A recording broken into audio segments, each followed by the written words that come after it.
Now, Senku is a very smart guy. How do I know that? Well, that is easy. This guy has E equals MC squared written on his clothes. So he must be smart, right?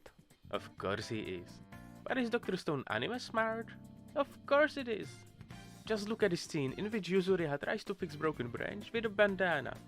That is just genius, 10 billion IQ move. I bet that Craig did not expect this. Now, I can see why Senku sent her as far away as possible. I hate this channel. No! No!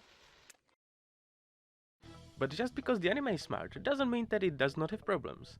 Fortunately, this anime doesn't have so many problems, and the problems that exist are not really a deal breaker, but rather just the nitpicks that I wish were handled better. Like Tsukasa Empire, for example. We know nothing about it, how big it actually is. What are the living conditions like?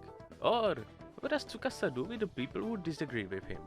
I mean, I cannot imagine that most of the people would agree with Tsukasa on reviving only the young people, right? After all, if he just keeps on reviving young people, while killing their parents, aunts, uncles and grandparents, these young people he revived must surely hate him, right? And the number of people hating him for this must be way greater than the number of people who look up to him. After all, no matter how charismatic you are, people will not just forgive you that you slaughtered their family. Just ask Sasuke. And even if we ignore the only young people should be brought back mentality, there are still many reasons for most people to really dislike him. Seriously, just put yourself in these people's shoes. Would you be okay with just killing all the older people, with completely throwing away all the advancements that humanity made? And killing the only person who can bring the old world back? That means no more anime, electricity, tasty food, music, hell, even toilet paper. So, if you think about it, if Tsukasa really keeps all the people who hate him in his empire, which I assume is the case because it was not shown otherwise, plus those people would most likely just go and try to find Senku, in which case we would most likely already have seen some defectors by now. It is just a matter of time till somebody kills Tsukasa, or till the people take over Tsukasa Empire and expel him to exile. It is really unfortunate that these are the questions we need to ask ourselves, because after all Tsukasa is the main villain. But for some reason Dr. Stone just doesn't want to give us any space to actually learn about him. I mean, he's the strongest high school primate, he hates adults, and is unrealistically charismatic. But that is basically it. Now, don't take me wrong, simplicity can often be beautiful, but in this case, Tsukasa just really feels like an underdeveloped villain. He feels more like a Naruto filler arc villain than anything. I really hope second season improves on this. By the way, if you are wondering what is this monstrosity of a Naruto villain, fear not. Video on him is in the making. So if you wanna know the story behind this, subscribing might not be a bad idea. And also one thing that struck me about Tsukasa were these guys. Tsukasa said that he will only revive the pure-hearted young people. So, these are the innocent youngsters? These buff, brain-dead macho men? I know this is an anime, and I probably should have expected that this anime will be muscles versus brain since the first moment Tsukasa was introduced. But to be honest, Tsukasa has shown that he is way more than just a muscles pretty early on. So I kinda expected that this will be more of a brain and muscles versus brain situation. But these guys, they made me realize that I was wrong. After all, these are the types of people that will take the advantage of others as soon as they get the option. And so, either Tsukasa really believes that these guys are the pure-hearted high schoolers, which I guess they are, at least according to him, or he revived these guys just because he needed muscles for his army, which I do not believe that Tsukasa would go against these principles just to power up his army. After all, he doesn't really need that, at least not from his point of view. I mean, one girl was enough to fuck up the whole Ishigami village. All of this is making me believe that Tsukasa's ideals are just a gimmick, just some random thing that was thrown into the anime by the author to create a conflict and nothing more. And that sucks. I'm not saying that villains' motives must always be clear and understandable, but if you are creating a conflict, you need to make sure that there is a reason for the conflict to exist, and that is something Dr. Stone failed at.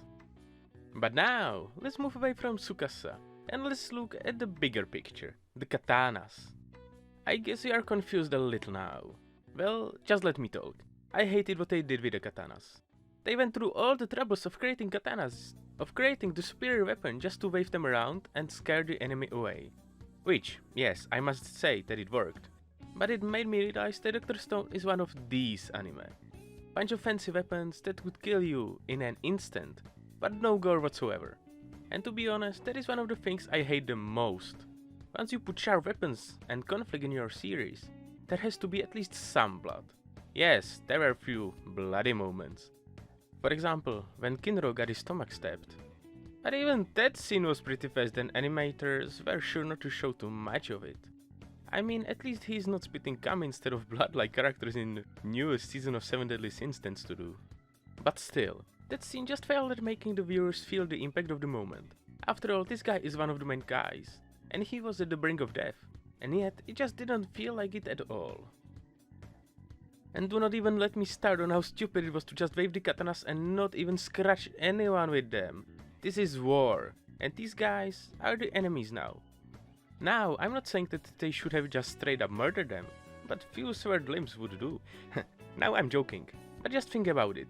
By not hurting them at all, Ishigami sent a simple message. We do not have the balls to actually hurt you.